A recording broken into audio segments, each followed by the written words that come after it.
Kiai Baharuddin Mursalin.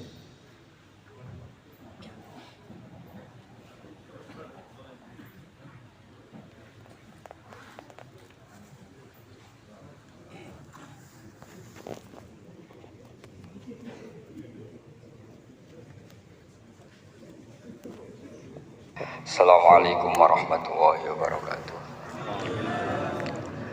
Alhamdulillahirabbil alamin wassalatu wassalamu ala asyrofil mursalin sayyidina maulana Muhammadin wa ala alihi washabihi ajmain. Nama ba'du.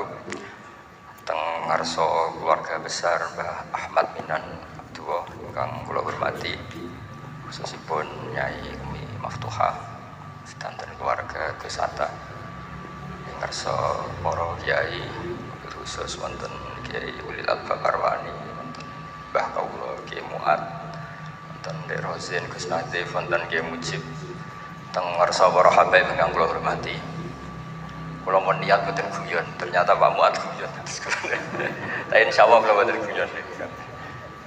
Kula niku mun gayane tunggu kursi tapi sajane boten gayane mergi dikongkon ngoten. Terus kula niku terkenal kiai sing ora kena diundang kecuali pernah sepuh. Ternyata pernah sepuh niku kathah. Terus termasuk Mas Nadiem ngerasa sepuh. Kula nak mboten dituruti ngerahno banser. Terus ribet niku.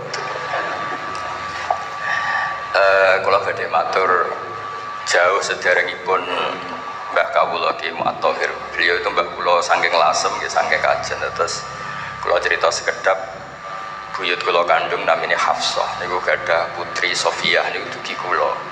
Adipun Sofiah Badiah niku dados ibu-ibun Kiai Sahal. Wonten walih Kiai Zubaidi dados Mbah Afif Mbah Ahmad. Terus Hafsah niku binti Maksum bin Soleh bin Asnawi Sepuh. Asnawi Sepuh niku saking Mbah Jiroh mriki terus Mbah Alfiyah dugi Mbah Mutamakin. Terus dawuh Pak Muat kula tesih gadah channel. Tapi bate nggih mboten pati banter, kula niku waris wedok dadi banter Mbah Muat. Tapi nak kula kliru niku pantes waris wedok. Nak waris lanang niku ketoke ora pati pantes. Terus niki kula cerita ya. Di antara khazanah sing kula waos dan itu jauh sebelum kula pireng cerita Mbah Minan, kula nggih sering diceritani bapak kawula. Bapak riyen badhe khatam saking buyut Zubaidi, khatam teng mriki ngaos Mbah Dullah. Niku banyak ulama sing gadah tradisi kados Mbah Minan. Teng kitab Ummul Barohin itu diterangaken Nabi Musa sausé kepanggih pangeran. Niku nak ketemu suarane tiyang kupinge ditutupi. Wong bar krungu suarane pangeran.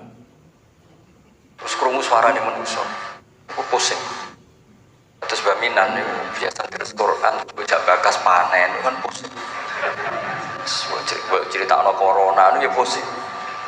Biasa asik be pangeran. Itu mesti istilahnya billah, nyamannya dengan Allah. Di Indonesia itu kata sing masyhur nggih Mbah Dimyati Pandeglang. Wonten alhamdulillah wonten Mbah Minan. Kula gadah pernah Mbah kula namine Mbah Nur Syams. Kanca beliau di Mekah. Itu termasuk ngriwayataken dawuh Mbah Minan. Saku iku kang wis ra urusan ambek wong wis pokoke aku ngaji disalahno wong akeh lah, sementing aku ngaji Quran. Terus kula alhamdulillah termasuk orang yang pernah diberi kesempatan sowan beliau di kamar beliau dan saya tasyarruf sekali merasa mulia. Karena khazanah itu memang ada. Terus kalau cerita sekedap para tamu di Mbah Minan kalau dengan logika saiki wong lagi muhadas sampai pangeran munajat waos Quran khatam kemudian jenengan nganggo kalam-kalam ada niku nggih cara hukum tirakat nggih batal kados salat niku nak omongan hak adami niku batal. Terus kata orang-orang yang punya pilihan seperti itu wahsyah, merasa tidak nyaman dengan makhluk. Ketika kula bahasakan mendengar suara Tuhan itu tentu ini menjadi masalah dalam kitab tauhid karena laisa fi harfin wala sautin. Tapi ini pun jadi istilah umum hatta yasma'a kalamahu.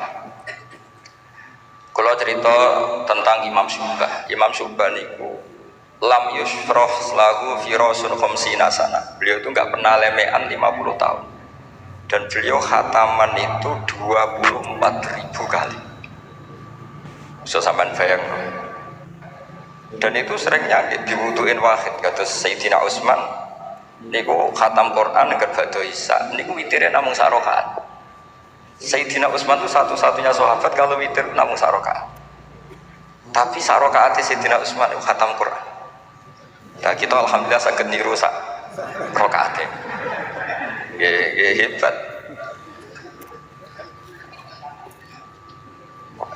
Kalau nanti ngawas kitab Fathul Bari Syarahipun Bukhari, ada kelompok tertentu yang mengkritik kita karena sering khatam deres esok, khatam sore, atau deres esok, khatam duhur. Bahkan yang profesional semaan kadang di orang cakepan, duhur khatam, sepindah terus, mungkin macam-macam lah wong kata, gitu sepuro pengiran. Sing jelas nak hasilnya lumayan di sepuro bojo lah. Kalau ada konco hafid itu pegawaiannya SMA, lu nak cerita nih, sampai apal deh, nak wong belah sami nih, nak wong desa sami. Aku nak diundang wong desa susah rakaruan. Tak kok itu kena opo, beda mas, nak kulo mas. Tak pikir beda nih, nopo nih, ternyata kayak gini gue nih sih. Niku sing buatan pati top, sing top nih hatamane mbek pangeran. Lah lucune niku sami. Sing payu ning desa ning belah yo nyun sewu yo duwe hasil. Tapi jenenge rezeki perhitungan niku jumlahe nggih terbatas. Tidak sing khataman teng kamar ngoten niku mboten terbatas, wong niku langsung hubungane mbek pangeran. Dadi sampean sering semaan mbek baminan, semaan mbek pangeran, mesti keramat baminan semaan mbek pangeran. Mergo sampean kontrak basari, kontrak ijek manusa. Sik ro bedane wong belah pejabat sampai wong desa. Kanca kula sakniki mboten purun semaan gara-gara krungu debat. Niki kisah nyata. Cara sing lanang niku 50.000, zaman niku tahun 9 berapa. Cara sing wedok niku 20. Debat terus dipadakno wong macul wae mau 20.000. Pemenah iki semaan ning jero omah dadi 20 wis cukup. Gara-gara krungu debat niku terus mboten nate purun diundang napa? Semaan. Niki cerita. Tapi ilmu yang saya dapatkan dari bapak saking Badullah, niku dawuh Badullah. Kena kepengen semaan diundang wong ikhlas iku gampang, Nur. Kowe sering deres. Jadi kok nak diundang wong anggap bae derese pindah tempat. Nah, tapi nak sampean ra tau ngaji khatam, jebule nak diundang semaan khatam, nak ning omah ra khataman, berarti orderan. Jadi ki solusi bagi kanca-kanca hafid sing wedi dosa, nak sebutan wedi ki monggo terus mawon. Niku carane niku nggih tetep teng dalem ki khataman, mungkin nek diundang berarti khatamane pindah tempat.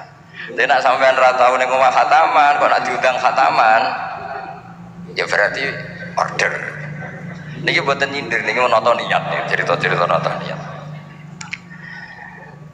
Terus Imam Fathul Bari ini cerita ketika Rasulullah SAW dawuh ikra'u fi syahrin, ada sahabat yang pamit mau khataman tiap bulan nggak boleh, 2 minggu nggak boleh, seminggu nggak boleh, walhasil itu dipakai alasan. Terus Nabi ngintikan ikra'u fi syahrin sampai ikra'u fi sab'in, sampai ada riwayat ikra'u fi salasin. Sudah 3 hari khatam sekali itu sudah kebanyakan, apalagi 1 hari khatam sekali. Itu kemudian dipakai kelompok tertentu untuk mengkritik tradisi NU yang 1 hari khatam. Tapi apa jawabannya Imam Fathul Bari? Apa mereka yang mengkritik itu benar-benar nyata ikra'u fi syahrin, kemudian mereka itu khatam tiap bulan? Kan enggak juga. Oke, kamu kritik enggak apa-apa dari Imam Sinten Ibnu Hajar Al-Asqalani, tapi kamu juga harus baca ikra'u fi syahrin tiap bulan benar-benar apa? Khatam. Ikra'u fi sab'in. Memang benar-benar tiap 7 hari khatam. Niki ngritik sing khataman sedina tapi ora khataman tiap 7 hari. Jangan bakatnya menjadi ngritik. Nah, terus Imam Fathul Bari cerita, a'rafun nas, orang paling tahu tentang yang digadaki Rasulullah SAW tentu ashabu, beberapa sahabatnya. Dan ternyata Sayyidina Utsman itu setiap malam khatam. Artinya apa? Tiap hari beliau khatam. Masa Sayyidina Utsman nggak tahu hadis itu? Sayyidina Utsman tiap malam nih Imam Bukhari rawi hadal hadis yang meriwayatkan Nabi itu melarang khataman keseringan, yang meriwayatkan hadis ikra'uhu fi syahrin ikra'uhu fi sab'in. Beliau itu tiap malam khatam Quran dan khusus Ramadan khatam 2 kali. Betul karena order loh, memang benar-benar khatam. Jadi pagi khatam, indal iftar, nanti khatam lagi sampai idas sahur. Sehingga terus mulai sanad kula dugi Mbah Dola, dugi Mbak Arwanis Danten lewat orang tua saya, lewat guru-guru kita. Khataman tiap hari itu enggak punya akibat apa-apa. Karena itu ahwalu masyayikhina, itu sudah perilaku masaya-masaya kita. Terus niki yang perlu saya ungkapkan. Kemudian orang-orang yang kayak Mbah Minan itu ngalami toyul wakti. Gurunya Imam Sa'roni namanya Ali Al-Mursifi, ini cerita tentang Sirajul Qori, saraipun mantu Mas Hatibi. Di antara keramatipun gurunya Imam Sa'roni, niku satu hari itu khatam 360.000 satu hari. Sampai ini sobayang 360.000. Niku boten sampean takwil paling kulhu pengganti Quran. Boten ya memang dibaca. Sampai muridnya Imam Sa'roni itu tanya, takra'uhu bi harfin wa sautin. Apa kamu baca dengan huruf juga ada suara jenengan? Naam. Terus kata beliau, maddawli al-waqta. Ini Allah memanjangkan waktu untuk saya ikroman di Rasulihi Muhammad sallallahu alaihi wasallam. Jadi beliau ngalami toyul wakti. Toyul wakti itu waktu diringkas sedemikian rupa sehingga beliau baca itu dalam waktu 24 jam ya kayak mungkin bagi kita ratusan tahun. Namanya toyul wakti. Nah, kenapa itu bisa terjadi? Terus kata-kata sarahnya Satibi tadi Sirahul Qorek, wa hadza amrun la tasahul uqul wa haduna minhu atasdik. Ini sesuatu yang mungkin nalar kita tidak sampai, tapi sudahlah kita percaya saja. Nah, kenapa kita percaya? Karena Quran itu kalamullah sing aslinya itu laisa fi harfin wala sautin. Tidak melibatkan suara, tidak melibatkan huruf. Itu yang kalamun azaliyun. Kemudian orang ini ditarik ke Lauh Mahfud, kemudian dia ngalami yang seperti itu. Dan itu bagi orang-orang dekat Allah sah saja. Kuntu samahu alladzi yasma'u bihi wa basaruhu saterusnya. Orang-orang yang dekat Allah itu ibaratnya mau melafadzkan apa saja itu sudah kayak mewakili itu. Kenapa begitu? Karena dia saking fananya pada dirinya sampai ya memang fana. Sehingga ya dia sudah, tapi bukan manunggaling kawula Gusti boten. Misalnya begini, saya beri contoh. Andaikan sampean itu jadi wali, sebetulnya saya bilang andaikan ini suladab bisa saja wali betul, tapi kayaknya kok belum meyakinkan. Andaikan dulu, urutannya andaikan dulu. Kalau sampean jadi wali, itu nggak tahu bedanya antara ayam itu melahirkan telur atau telur lahir dari ayam dengan ayam itu lahir dari batu. Itu nggak tahu bedanya. Apalagi Nabi itu malah gak kepikiran kalau itu ada bedanya. Kenapa? Ketika kamu percaya kudroh azaliyah sing ghairu mahsurah, kamu percaya kudrohnya Allah Ta'ala itu tama sempurna, itu kan sampai mesti berpikir, memangnya ayam bisa bikin telur? Memangnya telur punya kemampuan apa untuk menjadi ayam? Jadi sampai tahu betul kalau ayam itu tidak ada kudrohnya sama sekali, tidak ada kemampuan sama sekali untuk melahirkan telur tercipta jadi ayam. Artinya apa? Meskipun sesuatu itu sudah adi, sudah biasa, tetap yang ada adalah kudratullah, bukan hukum adat yaitu ayam menelur.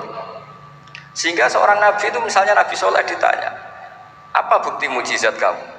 Saya minta unta keluar dari batu besar ini. Jadi Nabi Soleh, ya nggak apa-apa. Karena beliau itu tahu betul ketika unta lahir dari unta, itu memangnya unta bisa apa? Memangnya unta iso gawe unta, ayam iso gawe telur. Semua itu ada kudroh azaliyah, ada kudrohnya Allah. Nah wali dan apalagi nabi itu tahu betul itu, sehingga nggak ada bedanya. Misalnya para nabi sampean tanya, ayam bisa melahirkan telur, apa batu ini bisa melahirkan telur? Ya jawabnya bisa. Sehingga ya betul lah. Terus ada Nabi Soleh itu keluar dari apa? Batu. Dan Nabi Soleh biasa saja karena beliau memang nabi. Rasulullah ketika sahabatnya kelaparan, terus diundang Jabir masakannya sedikit. Ya beliau bilang ini masakan harus jadi banyak. Ya banyak, untuk orang sekian ribu cukup. Ketika sahabat kurang air di padang Sahara, gitu, sahabat bingung nyari air, Nabi malah sari, masyhur. Sari, terus ya santai aja ketika beliau dilapuri kurang air, terus ya sudah minum air dari sini, terus fana ba'al ma'mi baini asobi. Karena Nabi itu orang yang tidak bisa didikte oleh hukum adat, sehingga tak terus ayam ini bisa lahirkan telur, berarti mungkin. Kalau batu enggak melahirkan telur, enggak mungkin. Terus kamu bilang ini mungkin, ini tidak mungkin. Itu kita kalau di matolek kan diajari. Padahal mungkin tidak mungkin berdasar hukum adat, bukan berdasar kudrohnya Allah Subhanahu wa ta'ala. Nah, orang-orang yang sudah begini, masalah rezeki juga gitu. Soalnya sementing para pangeran, masuk dimbarno pangeran. Akhirnya sudah, sementing mau amalah be Allah. Makanya dulu ada cerita seorang Habib, dia nggak punya pekerjaan, terus tiap hari dia sholat, tiap pagi ngantor. Ternyata dia ke musola atau ke masjid sholat. Terus kata Habib itu, ya Allah, semua orang yang kerja engkau gaji, maka saya ya harusnya engkau gaji.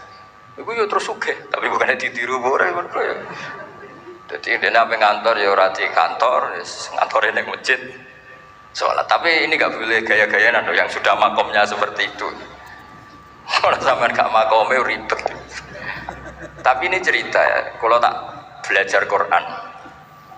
Sehingga para nabi itu gak kepikiran, misalnya Nabi Ibrahim itu gak kepikiran kalau api itu bisa membakar, karena beliau tahu api apa punya ikhtiar, api apa punya irodah, punya kehendak, api apa punya cara yang diinginkan api itu untuk membakar saya, kan tidak juga. Dia benda mati, pasti itu murtangan Allah. Sehingga ketika beliau mau dibakar ya santai aja, beliau gak tahu bedanya di sana sama di sini. Semua nabi itu begitu, ma kunta tadrimal kitab walal iman. Makanya semua nabi itu rata-rata ummi itu ya pokoknya sudah begitu. Makanya disuruh berdoa ya gak mau. Kata malaikat Jibril, saya Jibril untuk nolong kamu. Tidak, saya tidak butuh kamu. Maksudnya kamu ngomong, nanti tak sampaikan ke Allah. Allah itu sudah tahu tanpa kamu. Hasbi min su'ali ilmuhu bihali. Itu Nabi. Nah, Rasulullah Muhammad SAW juga sama. Ketika mau perang Badar, itu kan musuhnya itu 1000 lah kira-kira gitu. Sahabat itu 300. Terkenalnya 313 sama dengan Ashabi apa itu? Talut itu. Apa itu? Waqatala apa Dawud itu, Ashabi Dawud itu. Itu Nabi ya santai aja. Padahal itu pedang satu dipakai orang 10. Sampai bisa bayangkan perang pedangnya gentenan.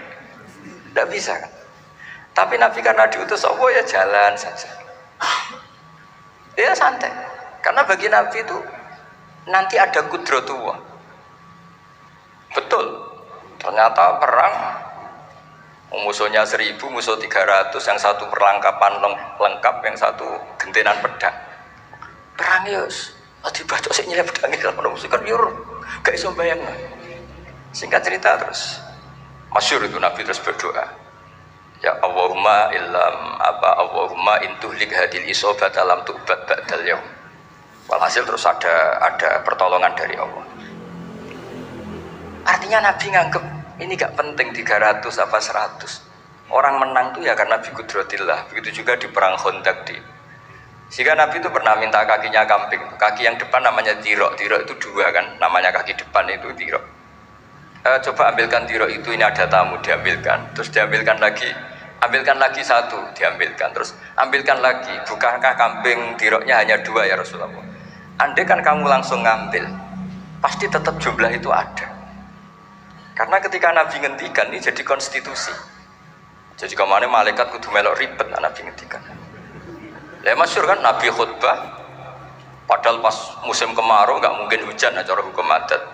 Ya Rasulullah khutbah itu suwi-suwi niki wong bingung perkara ana udan. Pun pokoke niki bingung halakatil amal mergo gak ana udan. Niku Nabi langsung ngendikan udan.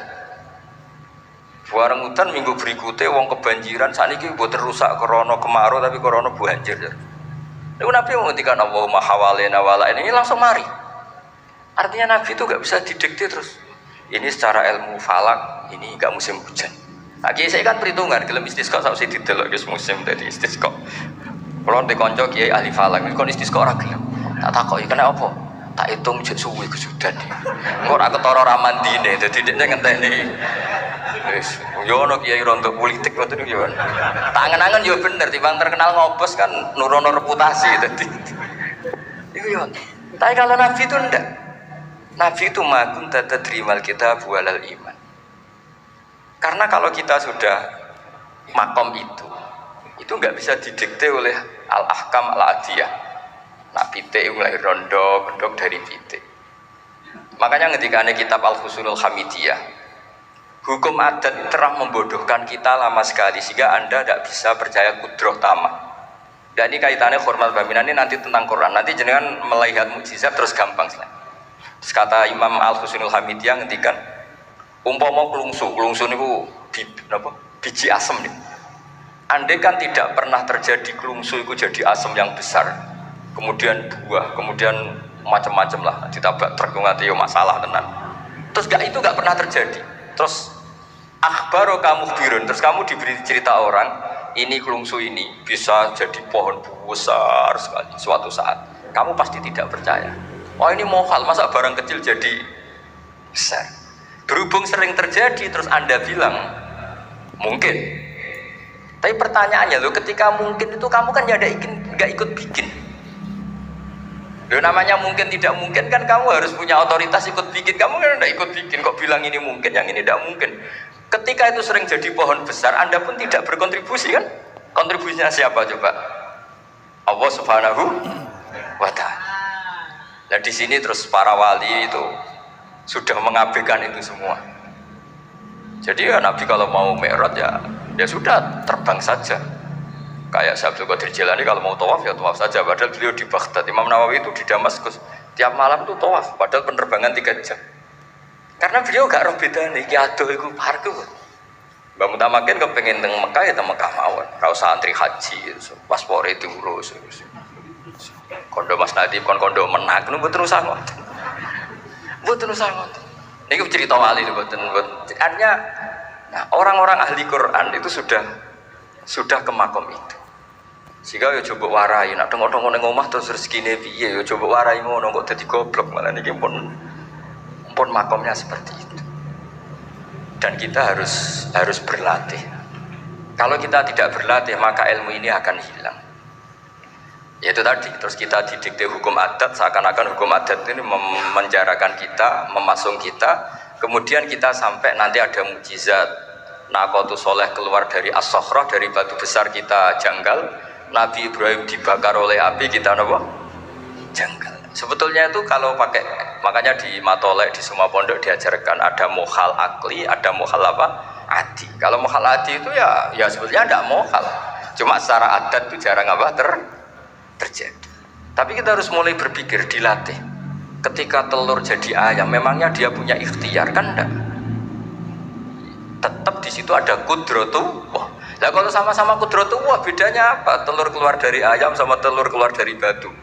Kan sama-sama yang menentukan adalah Nah di sini ini latihan tauhid. Terus yang terakhir untuk sering baca Quran secara fasih, secara benar, secara apa? Ini saya cerita min haisul makna ya. Itu sesuatu itu dikembalikan pada yang punya. Saya beri contoh ya. Kalau sampai saya tanya, mic ini kan dari besi, sama ini masker dari kertas, dari kain. Ini kuat mana? Pasti sampai menjawab kuat mic, karena ini materinya dari apa? Besi. Tapi Anda salah. Artinya salah itu, ya semuanya cerdas tapi lagi setengah. Yang benar adalah, ya terserah jenengan, Gus jenengan yang megang. Bisa saja ini masker tak rencanakan, tak awetkan, tak simpen, tak museumkan. Saya punya rencana menghancurkan mic ini. Berarti nanti awet mana? Dinosaurus itu konstruksinya lebih kuat, tapi Allah menghendaki habis-habis. Pitik sing ngono iso nganti saiki. Nah, kira-kira seperti itulah hukum Allah. Karena agama itu apa? Jadi ya mambiati malakutu kulli syai. Agama itu berkeyakinan kalau ya terserah yang punya. Jadi kalau di depan agama kamu tidak bisa bilang ini lebih kuat dibanding ini, tidak bisa, tetap terserah yang punya. Jadi kalau jenengan cerdas betul ditanya mic ini sama masker kuat mana? Terserah jenengan. Atau kalau enggak, wallahu alam. Karena memang, iya, apa artinya ini lebih kuat, tapi saya punya rencana menghancurkan. Tapi ini lemah, tapi aku punya rencana tak awetkan. Nah, seperti itu harus dilatih supaya kita terbiasa iman itu bil bayyinah dengan argumen-argumen yang kuat. Karena memang syaratnya iman menurut banyak ulama ya, lam yakunil ladzina kafaru min ahlil kitab wal musyrikina munfakina hatta ta'tiyahumul bayyinah. Jadi sehingga semua rasul itu punya kecakapan itu. Makanya nanti kalau suatu saat jenengan dekat ajal, dekat apa, itu harus begitu juga dilatih. Ketika saya hidup ya tidak bisa mengatur kehidupan saya, cara kerja jantung, cara kerja organ tubuh kita. Sebenarnya kita hidup kan hidup saja, kita tidak tahu kenapa hidup. Tapi sawangane nak wis mangan menjaga kehidupan. Sawangane nak berobat menjaga apa? Kesehatan. Tapi kita bisa apa di depan kudratullah? Jadi harus dilatih terus. Karena ini ngaji bagi yang ahli Quran dan sekolah suwon adat kados Mbah Minan, Mbah Dimyati, beberapa ulama yang nggak keluar kamar itu mulai dulu juga ada. Itu juga satu manhaj karena sudah asik dengan Allah maka asing mengalami wahsah dengan yang lain. Tapi juga ada ulama yang milih kumpul orang banyak sehingga manfaati orang banyak. Dan menurut saya figur-figur di kajian itu sudah sempurna larnya. Ada model Mbah Dola, Mbah Sahal, Mbah Minan sendiri tertutup, tapi Ibu Umi Tuha sosialisasi kiroati kemana-mana. Sehingga ini pelajaran bagi kita bahwa pilihan dekat Allah itu variannya banyak. Yang penting ikhlas sambil terus belajar mendengarkan makalah-makalahnya ulama. Karena makalah ulama ini penting. Kita kalau nggak diwarai ulama itu tidak bisa cara berpikir bersanad. Saya sering didhawuhi Mbah Mun, ihdinas siratal mustaqim itu siratal ladzina an'amta 'alaihim. Kenapa tidak siratoka jalanmu ya Allah? Fa inna Allah ta'ala la ya'kul wa la yashrab wa la yanam. Allah itu tidak makan, tidak tidur, tidak apa-apa. Terus kita bisa niru apa, Pak? Tapi kalau siratal ladzina an'amta 'alaihim artinya thariqullah adalah dengan mengikuti orang-orang yang telah diberi nikmat. Jadi kita niru Mbah Dola, niru Mbah Arwani, niru orang-orang baik. Karena kita nggak bisa niru Allah. Makanya setiap Allah cerita orang kebaikan, cerita kebaikan itu pasti cerita aktor-aktornya. Ulaikal ladzina an'ama Allahu 'alaihim terus minan nabiyyin. Terus itu aja diceritakan keluarganya min dzurriyyati Adam wa mimman hamalna ma'an supaya orang itu hormat sama leluhur. Saya kenapa cerita Abah Mutamakin bukan tafakhur bin nasab bahwa kita soleh begini itu barokahnya doanya orang-orang dulu min dzurriyyati Adam wa mimman hamalna ma'an. Masih diteruskan wa min dzurriyyati Ibrahim wa Israil. Baru soleh secara umum yang tidak perlu nasab wa mimman hadaina wajtabaina. Jadi Allah menghormati nasab sampai seperti itu. Sehingga rata-rata orang-orang soleh itu ya babanya soleh. Mosok turunane sing wakaf masjid sing kiai puluhan tahun kalah mbek wong sing dadakan dadi kiai. Iku ketoke ora pati fair. Iki mboten kok urusan kula fanatik nasab nggih. Tapi tetap ini bisa jadi kiai karena melok partai wa mimman hadaina wajtabaina. Tapi yo ketoke yo pantes yo rada antri lah cukup ngarep nemen-nemen nak. Ya masuk terus misalnya ora tau wakaf masjid, ora tau wakaf tanah, ngerti-ngerti kepengin mimpin. Sing masjid iku nyunatno maulid, nyunatno tiba, dekne mimpine ku ngarepno maulid kalau tiba. Ya nak ngarepno iku nggih masjid dhewe, aja ning masjid iki kan. Terus Allah itu saking reganine tiang-tiang soleh dulu itu sampai ketika cerita orang baik itu pasti cerita mbah-mbahnya wa kana abuhuma sholihah. Ketika ada orang diperhatikan Nabi Khidir itu pertimbangannya wa kana abuhuma sholihah. Itu dalam kitabnya Said Muhammad abuhuma itu abuhu as-sabi. Jadi bapak yang ketujuh dari Hulam ini bukan bapaknya pas. Kayak Mbah Mutamakin sekarang sudah turunan keberapa tapi barokahnya sampai sekarang. Jadi selalu ada cerita itu. Makanya disebut ta'allamu ansabakum matasiluna bihi arhamakum. Kamu harus kenal nasab-nasab kamu supaya kamu bisa menyambung rahim-rahim kamu. Kemudian nasab yang gen ini khusus umatnya Rasulullah SAW, alhamdulillah ditambah nasab sebab. Jadi misalnya para habaib itu jelas mulia sekali karena dzurriyyah bad'ah min Rasulillah. Kemudian ada nasab sabab. yaitu karena iktidak sunnati Rasulillah atau karena ngaji atau karena ilmu. Ini disebut kullu nasabin wasababin mungqati'un yaumal qiyamah illa nasabi wasababi. Sehingga ada orang yang benar-benar ahli bait karena gennya kayak Sayyid Hasan, Sayyid Husain, tapi ada orang yang diaku keluarga Nabi karena amalnya kayak Salman Al-Farisi. Ketika beliau punya ide cemerlang di Khandaq, Nabi memujinya dengan apa? Salman minna ahlal bait.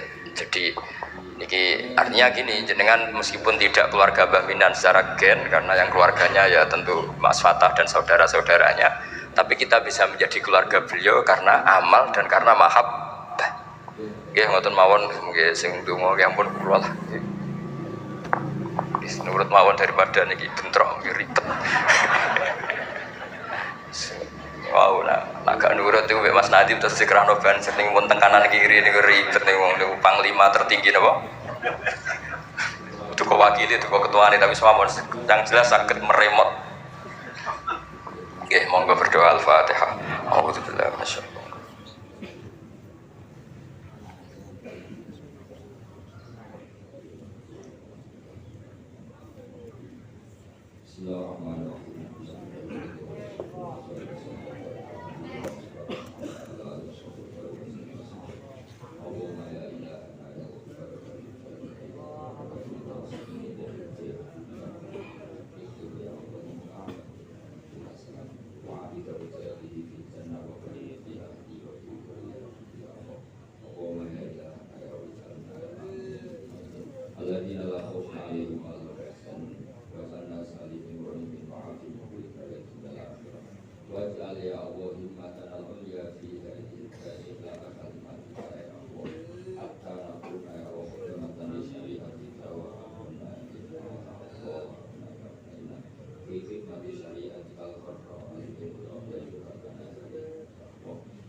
Dengan doa tadi maka berakhirlah acara pada malam hari ini. Allah jangan